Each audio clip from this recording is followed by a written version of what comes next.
Bom, abra suas Bíblias em Romanos capítulo 8. Romanos capítulo 8. Vamos estar lendo do verso 18 até o verso 25. Romanos capítulo 8, do verso 18 até o 25.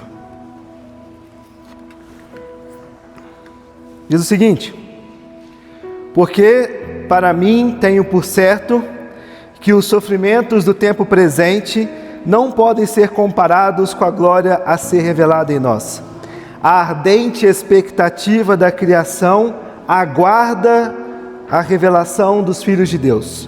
Pois a criação está sujeita à vaidade, não voluntariamente, mas por causa daquele que a sujeitou, na esperança de que a própria criação será redimida do cativeiro da corrupção, para a liberdade da glória dos filhos de Deus. Porque sabemos que toda a criação, a um só tempo, geme e suporta angústias até agora. E não somente ela, mas também nós, que temos as primícias do Espírito, igualmente gememos em nosso íntimo, aguardando a adoção de filhos, a redenção do nosso corpo, porque na esperança fomos salvos. Ora, esperança que se vê não é esperança, pois o que alguém vê, como espera? Mas se esperamos o que não vemos, com paciência nós o aguardamos. Bom, crianças, tem uma historinha para vocês aqui, ó. Preste atenção. Vocês estão recebendo uma folhinha aí, não é? Nessa folhinha nós temos o Heitor e seu avô. Heitor, ele era um menino que morava numa vila onde tudo estava quase bom, quase bom. As árvores davam frutos, mas algumas árvores estavam também doentes. As casas eram coloridas, mas algumas casas também estavam quebradas. As pessoas sorriam, mas algumas de vez em quando choravam, sem saber por quê. E Heitor olhava para tudo aquilo e ele sentia que alguma coisa estava faltando. Um dia, o avô dele, um senhor calmo, que vivia lendo um livro da capa preta, um livro velho, disse: sabe, Heitor, o mundo que a gente vive é como uma história no meio do caminho. Já aconteceu muitas coisas bonitas, mas o final ainda não chegou. Mas vovô, por que ainda não chegou? Perguntou Heitor. Porque Deus prometeu que vai terminar essa história de um jeito maravilhoso. Mas Ele está fazendo isso no tempo certo. Sabe o que acontece, meninos? Que o vovô disse para o Heitor: por enquanto, o que a gente faz? A gente espera, a gente geme, sente dor e a gente também cuida. E sabe o que é mais bonito? Perguntou ele para o seu neto. Ele não nos deixou sozinhos. E Heitor falou: não. O vovô sorriu para Heitor. Não, o vovô respondeu para ele: ele colocou o Espírito dele dentro da gente como um segredo sussurrando no coração. E sabe o que esse segredo sussurrava, meninos? Ele falava assim: ó, meu filho, espera mais um pouquinho, o melhor ainda vai chegar. E naquela noite, naquele dia, Heitor, ele ficou quieto, olhou para o céu e ele viu uma estrela brilhando, bem fraquinha, mas firme. E ali naquele silêncio do coração, sabe o que Heitor entendeu? Ele entendeu que a gente ainda não vê, mas espera. E quem espera com Deus, nunca espera à toa. Sabe, crianças e adultos, né? Para todo mundo agora, às vezes o mundo ele parece meio quebrado, né? Tem tristeza, tem doença, tem saudade, tem medo, tem aflições, mas a Bíblia diz que Deus prometeu consertar tudo. A criação inteira está esperando isso acontecer, e nós também. Então, meninos, enquanto vocês ouvem essa mensagem, tem aí um desenho mostrando uma casa quebrada, pessoas tristes, e lembrem que Deus vai consertar tudo, e em algum momento nós precisamos esperar por esse tempo chegar. Bom, para os adultos, não tão interessante como a história de Heitor, talvez sim, Vamos para Romanos capítulo 8. Queridos, Romanos 8, ele é um resultado de um caminho cuidadoso que Paulo vem traçando desde o capítulo 5. De maneira bem sábia, Paulo vem construindo isso diante de nós. A realidade transformadora da justificação pela fé, não apenas como um status jurídico diante de Deus, mas como uma nova condição de existência, que muda toda a esfera da vida. No capítulo 5 de Romanos, ele nos colocou debaixo da paz com Deus, pela fé. E nós temos acesso agora à graça na qual que agora nós pertencemos. E mais, no versículo 2, nós somos chamados a nos gloriar na esperança da glória de Deus. Capítulo 5, versículo 2. A vida cristã, queridos, portanto, ela nasce da graça e ela cresce na esperança. Mas essa esperança, como ele mesmo disse ali no capítulo 5, ela floresce também no sofrimento. Capítulo 5, versículo 3. Não porque o sofrimento ele é uma coisa boa, mas porque ele produz em nós perseverança. E essa perseverança, ela molda o caráter de quem espera. No capítulo 6 e capítulo 7, Paulo mergulha na profundidade dessa transformação que o Evangelho opera. Ele mostra que a graça, ela não é licença para poder pecar, mas ela é uma força para morrer com Cristo e também para viver para Deus. E ela nos liberta do quê? Do domínio do pecado e da condenação da lei, no capítulo 7. Mas sem romantizar essa luta, Romanos 7 ele termina com um gemido. Paulo vai dizer no versículo 24: miserável homem que sou, quem me livrará do corpo desta morte? Mesmo o regenerado vive em tensão, queridos. E então, como alívio depois dessa batalha, nós somos então acolhidos com a afirmação do capítulo 8, versículo 1. Agora, pois, já nenhuma condenação há para os que estão em Cristo Jesus. Ou seja, nós somos livres, vivemos no Espírito, andamos como filhos, e essa nova identidade, ela é selada pela adoção. Tiago falou semana passada que nós somos feitos filhos, não somos apenas perdoados, mas nós também somos feitos filhos, co-herdeiros com Cristo, verso 14 e 17 do capítulo 8. Mas essa filiação, diz Paulo, ela tem um custo. Se com ele sofremos, para que também com ele sejamos glorificados. E é justamente aqui que o texto de hoje começa para nós, queridos. Paulo não ameniza a realidade do sofrimento. Ele não nega as dores que nós enfrentamos. Pelo contrário, Paulo ele as assume, essas dores. Ele nos encara com ternura pastoral aqui nessas palavras e também nos traz uma reflexão com honestidade bíblica. Sim, o caminho da glória, ele passa pela dor, mas a dor, ela não será o fim, queridos. Esse trecho do 18 até o 25 de capítulo 8, para nós ele é uma resposta teológica ao sofrimento e também é uma revelação escatológica da esperança. Não é um consolo barato, longe disso, mas é uma certeza fundamentada, queridos. Esse trecho ele não é uma fuga emocional e não deve ser visto dessa forma, mas é uma visão espiritual da história, da nossa história, da criação e da eternidade.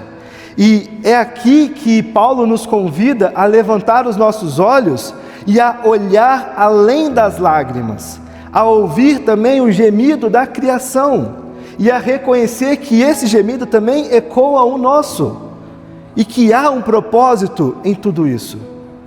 Esse texto de hoje nos diz que há uma glória que será revelada e mais, que ela já começou a ser revelada dentro de nós pelo Espírito. No versículo 18 nós encontramos essa glória futura que é incomparável. Ele fala, porque para mim, 18, Porque para mim tenho por certo que os sofrimentos do tempo presente não podem ser comparados com a glória a ser revelada. Queridos, Paulo inicia com uma afirmação pessoal e segura. Para mim eu tenho por certo. Esse tenho por certo que Paulo usa aqui não é uma opinião otimista ou um consolo emocional que ele quer trazer, mas é uma convicção fundamentada. A expressão que ele utiliza aqui, ela é um termo que traz uma ideia de um cálculo racional, como quem analisa cuidadosamente as variáveis da vida, faz contas e chega a uma conclusão que é objetiva. Paulo está dizendo, olha, depois de tudo que eu conheço de Deus, depois de tudo que eu vi, depois de tudo que eu vi à luz das boas novas, à luz do Evangelho, eu estou absolutamente convencido de que os sofrimentos do tempo presente não têm como ser comparados com a glória futura. O que Paulo nos chama aqui, o que ele chama de sofrimento de tempo presente, queridos, é tudo aquilo que o povo de Deus carrega enquanto caminha neste mundo. É tudo aquilo que eu e você carregamos enquanto nós estamos vivendo aqui nessa terra. Marcados pelo pecado, com dores físicas, com angústias emocionais, com perseguições, com perdas, com morte, com tentações, com frustrações, com cansaço, com derrotas que às vezes nós não conseguimos nem mensurar ou mencionar. E o próprio Paulo, ele conhecia esse sofrimento de perto, queridos.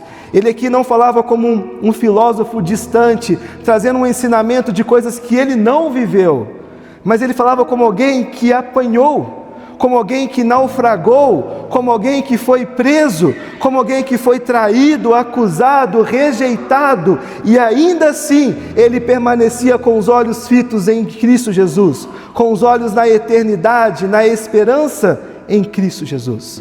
Paulo não nega a dor, queridos, ele não nega a dor, muito pelo contrário, ele inclui a dor na equação. Ele não diz que a dor ela é leve em si mesma. Ele afirma que ela se torna leve quando comparada à glória que virá. O texto de 2 Coríntios 4:7 vai nos dizer que porque a nossa leve e momentânea tribulação produz para nós eterno peso de glória acima de toda comparação. E que glória é essa? Paulo diz que ela será revelada em nós. E essa é uma expressão muito poderosa. A glória não é apenas algo que nós contemplaremos do lado de fora, como se nós assistíssemos a obra de Deus acontecendo à distância. Não, essa glória, ela será revelada em nós. Ela nos envolverá, ela nos transformará, ela nos fará participar daquilo que Cristo Jesus já vive. A glorificação do crente, a minha, a sua glorificação, a glorificação dos crentes, da humanidade, dos cristãos que reconhecem o governo de Jesus sobre suas vidas, é a coroação final da redenção, queridos. Não apenas salvos da condenação, mas plenamente redimidos em corpo, alma e espírito. A imagem de Cristo será completada em nós. Capítulo 8, versículo 29, Paulo vai falar sobre isso. Isso será, queridos, visível, isso será manifesto, isso será glorioso. Perceba, essa glória, ela não é um escape da realidade, mas ela é o cumprimento dessa realidade. Ela é a certeza de que a história, ela não termina na cruz, mas na ressurreição. Que o Evangelho, meus irmãos, não é apenas sobre justificação, ele é sobre a restauração total da humanidade. Paulo está dizendo que todo sofrimento, por mais intenso que seja esse sofrimento, ele está sendo empurrado para fora pelo peso eterno da glória prometida a nós. Não há uma proporção possível entre um e outro aqui. A dor, ela é real, é fato, mas a glória, ela será infinitamente maior. E ela vem. É isso que Paulo está dizendo. E essa é a lógica da esperança cristã, meus irmãos. Ela não nega o presente, o agora, o hoje. A fé que Paulo nos chama a ter é uma fé que olha para o invisível, que calcula o eterno e que respira pela promessa dessa esperança que encontramos em Jesus. Queridos, é uma fé que diz que eu sei quem está me esperando lá no final. E por isso sigo, mesmo que chorando. No verso 19 ao 22, Paulo vai falar também que a criação, ela geme com esperança. Versículo 19. A ardente expectativa da criação aguarda a revelação dos filhos de Deus, pois a criação está sujeita à vaidade, não voluntariamente, mas por causa daquele que a sujeitou, na esperança de que a própria criação será redimida do cativeiro da corrupção, para a liberdade da glória dos filhos de Deus. Porque sabemos que toda a criação, a um só tempo, geme e suporta as angústias até agora. Quando Paulo levanta os olhos da dor humana para a realidade cósmica, para o mundo criado, ele nos surpreende aqui, queridos. Ele nos mostra que o sofrimento, ele não é apenas uma experiência individual ou subjetiva. Há algo maior acontecendo. O gemido que nós sentimos em nossa carne, a dor, a aflição, a angústia que nós sentimos dentro de nós, é a alma que encontra um eco no mundo que está ao nosso redor, queridos. A criação inteira, diz Paulo, ela também geme. O mundo ao nosso redor, a matéria ao nosso redor também geme. Mas antes do gemido, há algo mais profundo aqui, que é uma expectativa. Paulo usa uma expressão muito forte e rara aqui no versículo 19, a ardente expectativa da criação. É como se ele dissesse, olha, a criação ela está esticando o seu pescoço, ela está levantando a sua cabeça, esperando com ansiedade, como quem está aqui à beira de um campo, olhando pela estrada, à espera do retorno de um rei, à espera de um milagre, à espera de algo maravilhoso acontecendo. Ele está dizendo que a criação que está ao nosso redor, ela anseia pela revelação dos filhos de Deus. A glória que é mencionada no versículo anterior, que nós acabamos de falar, versículo 18, que será revelada em nós. E não é apenas a nossa esperança, queridos, mas também isso se torna a esperança do universo, do mundo criado. O que Paulo está dizendo é que a criação, ela está esperando aquilo para o qual nós fomos prometidos, aquilo para o qual nós também ansiamos, a expectativa de reinar eternamente com o Senhor. A razão da nossa esperança. Quando algo acontece, quando isso acontecer, a criação, o mundo criado, também será liberto de todo o seu sofrimento, de toda a sua angústia, de toda a sua dor. A criação aqui, queridos, ela é tratada como um personagem ativo nesse drama da redenção. Ela não é neutra, não é neutra.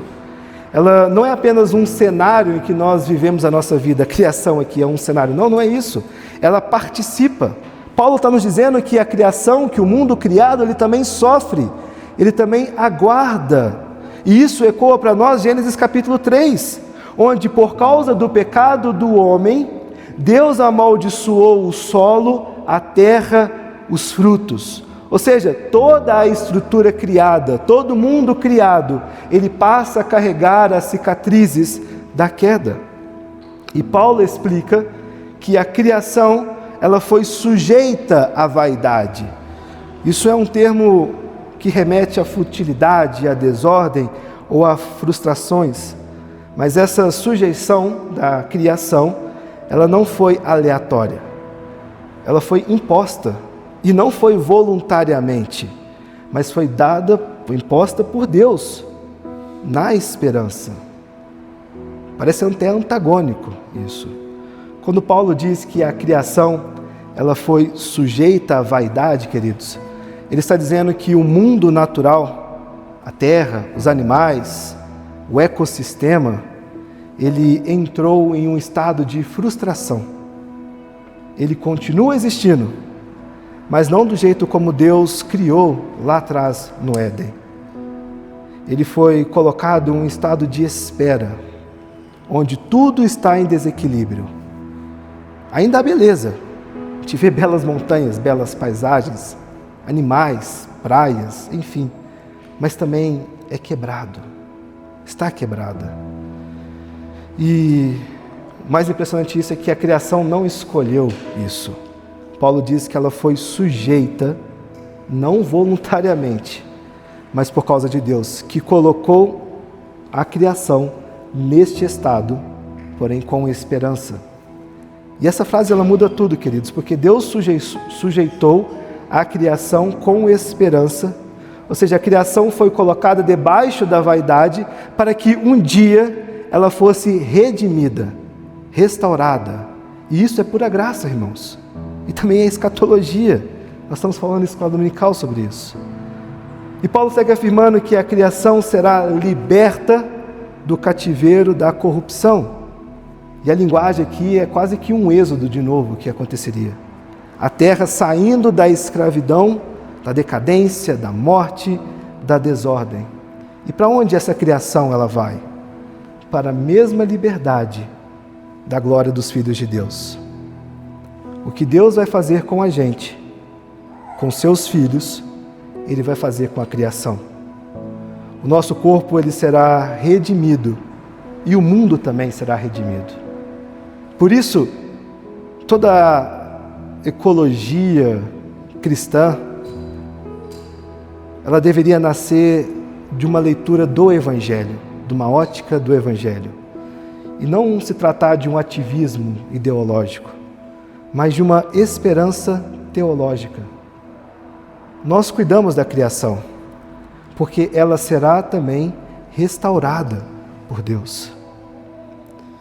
Então Paulo fecha esse parágrafo com uma imagem visceral no finalzinho do versículo 25, 22. Sabemos que toda a criação juntamente geme e suporta angústias até agora. É o gemido de quem sente dor, que Paulo coloca aqui. Mas também é o gemido de quem vai dar à luz. Uma dor de parto, alguns autores vão atribuir também a isso. A criação ela não está apenas morrendo, ela também está parindo. E isso muda a nossa percepção do sofrimento. A dor, meus irmãos, ela não é terminal. A dor, ela é transitória. Ela nos leva a algum outro estágio, a um novo patamar, a uma nova experiência, a uma nova perspectiva. A dor, ela anuncia o nascimento de algo novo, seja algo ruim ou algo bom. Depende, né? Como pode tirar algo bom da dor, mas ela anuncia algo novo. E a criação, ela sangra, mas ela também sangra com um sentido aqui. E mais uma vez nós somos incluídos nessa experiência, porque quando nós olhamos para o sofrimento do nosso tempo, para a fragilidade do nosso corpo, para o caos do mundo, para as tristezas das perdas, nós somos lembrados de que tudo isso está gemendo, angustiado, passando por algo com propósito. Não estamos em desordem sem sentido, irmãos, por mais caótico que possa ser. Estamos no meio de um processo que aponta para a redenção. O que hoje nos oprime, o que hoje nos aflige, o que hoje nos desgasta, um dia será superado pela glória. E por isso esse texto nos chama a olhar o mundo com olhos de esperança, a perceber que o sofrimento ao nosso redor, o colapso ambiental, as doenças, a fragilidade do tempo, a morte, elas não são sinais de abandono, mas de uma expectativa. O mundo todo está gemendo conosco e o mundo também espera. Ele resiste e ele aguarda a glória. No versículo 23, Paulo vai dizer: e não somente ela, mas também nós, que temos as primícias do Espírito, igualmente gememos em nosso íntimo, aguardando a adoção de filhos, a redenção do nosso corpo. Depois de dizer que toda a criação geme, Paulo agora olha para dentro da comunidade dos crentes. Ele declara: e não somente a criação está gemendo, angustiando dor, mas também nós estamos. Ou seja, o gemido não está apenas fora de nós, mas dentro de nós. O sofrimento da criação, ele encontra um paralelo íntimo aqui no coração dos filhos de Deus. Isso aqui e aqui está o paradoxo: nós que já temos o Espírito, gememos. Isso aqui é profundamente pastoral, irmãos. Paulo poderia dizer que o Espírito em nós nos livra do sofrimento, nos livra da dor, nos livra do mal, nos livra da angústia, nos livra dos pesos que a sociedade nos impõe ou que a circunstância nos impõe. Mas não, ele diz completamente o contrário. Nós temos as premissas do Espírito e ainda assim gememos em nosso íntimo, sofremos em nosso coração, sofremos na nossa vida comum e diária. E talvez isso aconteça justamente porque o Espírito está em nós, porque nós já temos o Espírito, já experimentamos algo da vida futura, e por isso mesmo sentimos com mais intensidade a ausência plena da glória que ainda virá. O Espírito Santo, meus irmãos, ele não elimina a dor do agora, ele sustenta a nossa esperança em meio à dor que nós passamos.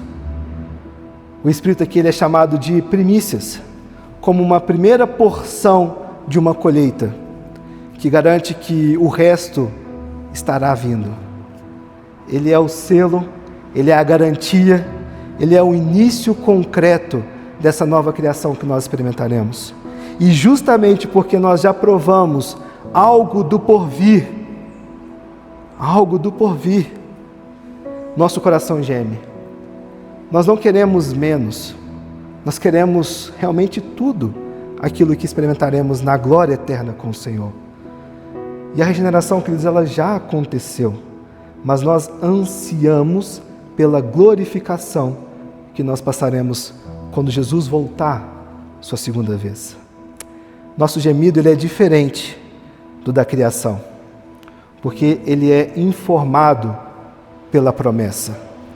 Ele é um gemido consciente, cheio de expectativa. Paulo diz que nós aguardamos a adoção de filhos, a redenção do nosso corpo. Mas talvez você possa se perguntar, nos versículos anteriores já não fala que nós somos filhos de Deus. No versículo 15 ele vai dizer isso, né?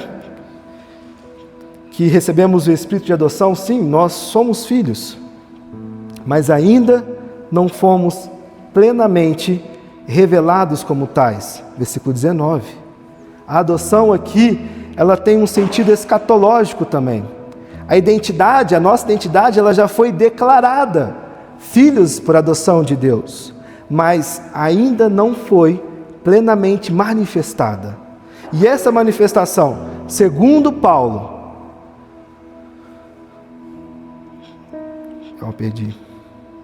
E essa manifestação, segundo Paulo, ela se dará por meio da redenção do nosso corpo, queridos. Ele está falando da ressurreição, da glória futura, em que esse corpo nosso corruptível será revestido de incorruptibilidade. E essa é a esperança cristã. Não escapar do corpo, mas redimir o corpo. O cristianismo ele não é uma fé espiritualista, meus irmãos, e desencarnada, não. A salvação, ela inclui o corpo. O Evangelho, ele restaura a totalidade do ser humano, a minha e a sua totalidade. Por isso, o gemido do crente, ele não é uma queixa, ele é um anseio. É como uma saudade do que ainda não foi plenamente experimentado ou vivido por nós, mas já foi prometido. Nós gememos porque o Espírito em nós já acendeu a luz da eternidade. E agora nosso coração não se satisfaz com menos. Uma frase famosa de C.S. Lewis, ele vai dizer que se encontro em mim um desejo que nenhuma experiência deste mundo pode satisfazer, a explicação mais provável é que fui feito para outro mundo. Esse gemido, podemos assim dizer, ele é sagrado. Ele é parte do processo da glorificação. Ele é um sinal de vida. Ele não é um gemido de quem se desespera. Ele é o gemido de quem espera. Gememos sim, sentimos sim as dores e as aflições, mas nós não estamos vazios. Nós estamos habitados pelo Espírito. E Ele é a primícia. E se já temos a primeira parte dessa colheita, é certo que a colheita completa ela vai vir. E esse texto, meus irmãos, nos ensina a não espiritualizar demais a vida cristã, como se o sofrimento indicasse uma fraqueza de fé. Ao contrário, o gemido, o sofrimento, a angústia é sinal de que o Espírito está em nós. E nos ensina também que a esperança, ela não é uma fuga, é uma firme expectativa de que Deus prometeu em Cristo e Ele já começou a cumprir. Caminhando por fim aqui, o verso 24 e 25, nós vamos encontrar essa esperança invisível e essa perseverança pela paciência do Espírito. E vai dizer Paulo, versículo 24, porque na esperança fomos salvos. Ora, esperança que se vê não é esperança, pois quem espera por aquilo que está vendo. Mas se esperamos o que não vemos, com paciência o aguardamos. Depois de mostrar no versículo 22 que a criação geme, no versículo 23 que os crentes gemem, Paulo agora conclui esse parágrafo com uma verdade que ele vem costurando a experiência cristã. Nós fomos salvos na esperança. Isso é uma afirmação, talvez aparentemente contraditória para alguns. Afinal, a salvação, ela não é certa em Cristo Jesus? Não é consumada em Cristo Jesus? Sim, mas aqui Paulo está falando da salvação como um processo completo, cuja consumação da nossa salvação, ela está por vir. Nós somos salvos da condenação, justificação. Estamos sendo salvos do poder do pecado, santificação. E seremos salvos da presença do pecado, quando nós formos glorificados. E é para esse momento que nós esperamos, com gemido, com fé, com expectativa. A esperança, nesse sentido, meus irmãos, ela é, podemos assim dizer, a atmosfera da vida cristã. Nós fomos salvos numa condição de esperança. Isso aqui é confiando em algo que ainda nós não vemos, mas que já nos foi garantido. E por isso Paulo nos lembra que o que é esperança? Não é ver, é aguardar o invisível. Se já estivéssemos com o corpo glorificado, com a criação restaurada, com a dor abolida, não haveria mais o que se esperar. Mas enquanto a redenção total ela não chega, ela não acontece, nós vivemos por fé. E essa fé, ela é moldada pela esperança. E isso, meus irmãos, é uma palavra preciosa para os nossos dias de hoje. Porque nós vivemos numa cultura imediatista, impaciente, que mede a vida espiritual por experiências visíveis, por experiências sentimentais, por coisas imediatas. Mas a experiência bíblica, ela é de outra natureza. Ela não exige visibilidade. Ela se sustenta em uma promessa. E mais, ela nos ensina a esperar com paciência. Paulo diz: se esperamos o que não vemos, com paciência nós o aguardamos.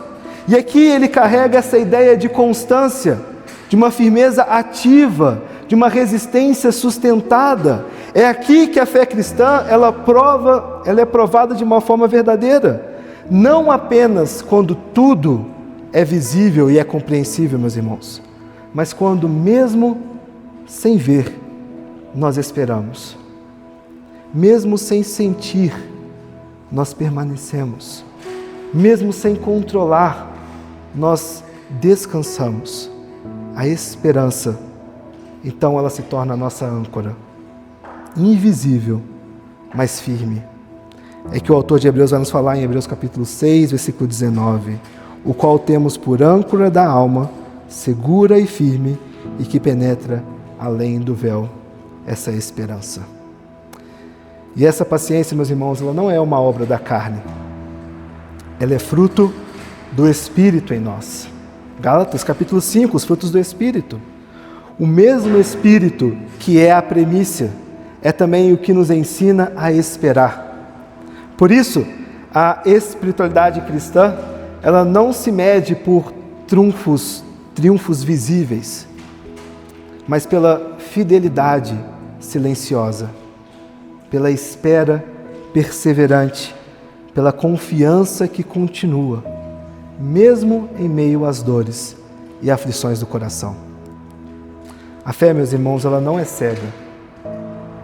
Ela apenas vê com os olhos da promessa, e essa visão nos sustenta em meio à ausência, em meio ao luto, em meio à fraqueza, em meio à demora. Uma frase de Spurgeon, ele vai dizer que a fé que pode ser provada pela espera é uma fé que amadurece. Paulo está nos ensinando aqui que a maturidade espiritual, ela não se mede apenas pelo quanto nós sabemos sobre as Escrituras ou sobre Deus, mas por quanto nós conseguimos esperar. E isso, no mundo ansioso como o nosso, apressado como esse mundo, é pura contracultura. Esperar com paciência é testemunhar ao mundo, meus irmãos, que cremos no Deus que cumpre o que promete, ainda que Ele não se apresse como nós gostaríamos.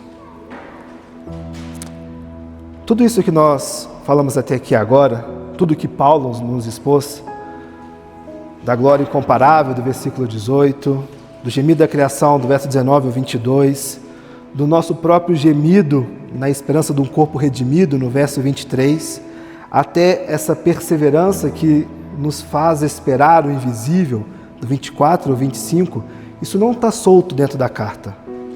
Esse trecho ele é como se fosse uma dobradiça que ele vai ligar o que já foi dito antes e o que Paulo vai falar ainda no capítulo 8. Se nós olharmos para trás, especialmente para o verso 14 e 17, nós vemos que Paulo estava desenvolvendo essa ideia de filiação. Somos filhos de Deus, conduzidos pelo Espírito, adotados em amor. Mas não somos filhos mimados, somos filhos marcados pela cruz. Por isso que ele faz a afirmação no verso 17, se com ele sofremos, para que também com ele sejamos glorificados. E isso é o ponto de partida para toda essa sessão que nós falamos aqui essa manhã. O trecho que nós expusemos. Como o sofrimento se encaixa na vida dos filhos. E a resposta para nós é que ela não nos separa da herança que nós temos em Jesus como filhos. Pelo contrário, ela nos conduz a essa expectativa, a essa herança. Ela não é um sinal de abandono, mas um sinal de pertencimento. E ao olharmos para frente no capítulo 8, nós vamos falar nos próximos domingos, a lógica que Paulo vai construir aqui, ela só ganha mais peso e consolo no versículo 26 e versículo 27, quando ele mostra que nós não sofremos sozinhos. O mesmo Espírito que habita em nós, como primícia, versículo 23, também intercede por nós com gemidos inexprimíveis. Ou seja, a criação geme, nós gememos, Deus geme conosco, e o Espírito entra em nossa dor. Ele ora por nós, Ele sustenta a nossa fraqueza. E o gemido do Espírito não é um sinal da ausência de Deus. Ele é a mais profunda expressão de Sua presença em nossa vulnerabilidade, meus irmãos. E como se isso não fosse suficiente, Paulo vai no versículo 28 e 29, ele vai trazer mais uma confissão sobre isso, dizendo que tudo coopera para o bem daqueles que amam a Deus. E não só o que é bom, não só o que é bom, mas também aquilo que dói, aquilo que é ruim, aquilo que machuca. As dores que hoje nós experimentamos, físicas, emocionais e existenciais, elas fazem parte de um plano soberano que por vezes a gente não entende, a gente não consegue mensurar ou enxergar, onde Deus predestinou, aonde Deus chamou, aonde Deus justificou e aonde Deus há de gloriar. E essa glorificação, que é o final de tudo isso, que ele começou a descrever no versículo 18, ela está garantida no decreto eterno de Deus sobre seus filhos. A dor, meus irmãos, ela não cancela essa promessa, ela nos prepara para esse terreno glorioso. E aí no final do capítulo 8, a gente chega no versículo 31 até o 39, que ele vai dizer que nada poderá nos separar do amor de Deus, nem tribulação, nem angústia, nem morte, nem presente, nem futuro. E aqui, meus irmãos, está a âncora da esperança que nos sustentamos. O mesmo Deus que prometeu é o Deus que nos ama com amor invencível. A glória será revelada, a criação será restaurada e o corpo ele será redimido. E o amor que começou essa boa obra, ele vai completar. O que fica para nós aqui essa manhã não é apenas uma doutrina para nós aprendermos, nem uma imagem para nós contemplarmos. É uma verdade para carregarmos dentro dos nossos corações, irmãos. A esperança cristã, ela é silenciosa, mas ela é invencível. Paulo não está nos chamando a negar a dor. Ele não quer que os crentes fechem os olhos para este mundo, fechem os olhos para o sofrimento, fechem os olhos para as suas angústias, para as suas dores. Ele não quer que vocês e eu fechemos os nossos olhos para todas as aflições que nós passamos. Nem que nós escondemos as nossas lágrimas. Ele nos chama a olhar para a dor, a olhar para as aflições, a olhar para as angústias com os olhos de promessa e a reconhecer que esse gemido, ainda assim, existente em nós, precisamos continuar andando, irmãos. Abraçar a fraqueza, abraçar a dor, abraçar os momentos difíceis que nós passamos, é esperar com paciência. O que Paulo está nos ensinando é que a experiência, que a esperança cristã, ela não depende da visibilidade do milagre. E às vezes a gente fica projetando as nossas vidas de que algo mirabuloso deveria acontecer para que nós fôssemos libertos de tal dor, de tal sofrimento, de tal angústia, de coisas que a gente não consegue mensurar. E eu sei, eu não quero minimizar as dores. E cada um aqui carrega os seus fardos pesados. Doenças, mortes, aflições, angústia, depressões, coisas que a gente não consegue mensurar. Eu não quero minimizar isso. Mas eu quero dizer, como Paulo está nos mostrando, que esperar e passar por tudo isso deveria e vai nos levar a patamares de viver essa experiência e essa expectativa em Cristo Jesus. É por isso que nós gememos, queridos, não de desespero, mas de desejo. Não como quem sofre sem chão, mas como quem espera pelo céu. E o mais belo dessa esperança é que ela não está baseada na força da nossa fé. Não é o tanto que você tem fé em Deus para poder passar pelo que você passa. Ela não está baseada nos nossos braços, mas na presença do Espírito em nós. Porque Ele é a primícia, Ele é o selo e Ele é a garantia daquilo que Deus já começou. Ainda que em meio ao sofrimento, em meio ao cansaço, em meio à espera, isso será concluído, meus irmãos, em glória. O sofrimento que hoje nos abate, que te abate, ele não nos afasta dessa promessa. Ela nos empurra em direção a ela. A dor, meus irmãos, ela não nos desacredita como filhos de Deus. Ela nos prepara como herdeiros. E quando tudo isso estiver consumado, quando o corpo for redimido, quando a criação ela for liberta, quando a glória ela for revelada em nós, um dia tudo isso fará sentido. As dúvidas que nós temos, os questionamentos a Deus pelo que nós passamos, um dia tudo isso fará sentido. Porque estaremos com Ele e experimentaremos dele a esperança que nos moveu até aquele dia. Não é hora de desistir, não é hora de nos calarmos, mas é hora de continuar esperando, de continuar caminhando, de continuar crendo, mesmo sem ver. O Espírito nos sustenta em meio ao gemido, e o que Ele começou, Ele concluirá em glória. Vamos orar?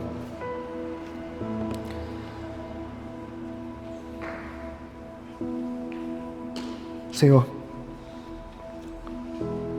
o Senhor sabe, ó Pai, o que passa dentro do coração de cada um dos meus irmãos aqui essa manhã, Jesus. As dores, as aflições, as angústias, os medos que cada um carrega, ó Pai. O Senhor sabe, ó Deus, cada história. Na verdade, elas foram escritas por Ti, Jesus. E a oração que eu te faço, Pai, é para que o Senhor nos ajude a mantermos a nossa esperança fixa, ó Pai, em Ti, olhando a razão pela qual nós recebemos essa justificação, essa redenção, ó Deus, na esperança da glorificação eterna, ó Pai. Que ao sermos confrontados pelo mundo, pelas angústias, pelas aflições que nos sondam, ó Deus, que rodam ao nosso redor, nós jamais possamos esquecer, ó Deus, de que o Senhor detém todas as coisas em Suas mãos. E mais ainda, ó Pai, o Teu Santo Espírito habita dentro de nós. Que o anseio pelaquilo que ainda nós não experimentamos nos mova a lutar e a vencer todas as dores, ó Pai, pelas quais nós passamos. Que o amor do Senhor transborde nosso coração, nos dando sempre essa certeza, essa convicção de que o Senhor está sustentando e conduzindo todas as coisas para a glória soberana do Seu nome, ó Pai. Abençoe, ó Deus, meus irmãos, cada um que está aqui, aqueles que também não estão, ó Pai, que essa verdade, que a esperança da redenção, da glória, da justificação do Senhor, mova, ó Deus, a nossa fé na esperança de que confiamos em Ti, ó Deus, cientes e sabedores, ó Pai, de que algo muito maior, que nós não conseguimos mensurar, está esperado, ó Deus, reservado, Pai, para nós na eternidade. E que essa certeza, ó Deus, nos ajude a viver e a levar a vida com mais leveza, apesar de toda a dor e de todo o sofrimento, Jesus. Nós Te louvamos, ó Pai, e oramos em Teu santo nome. Amém.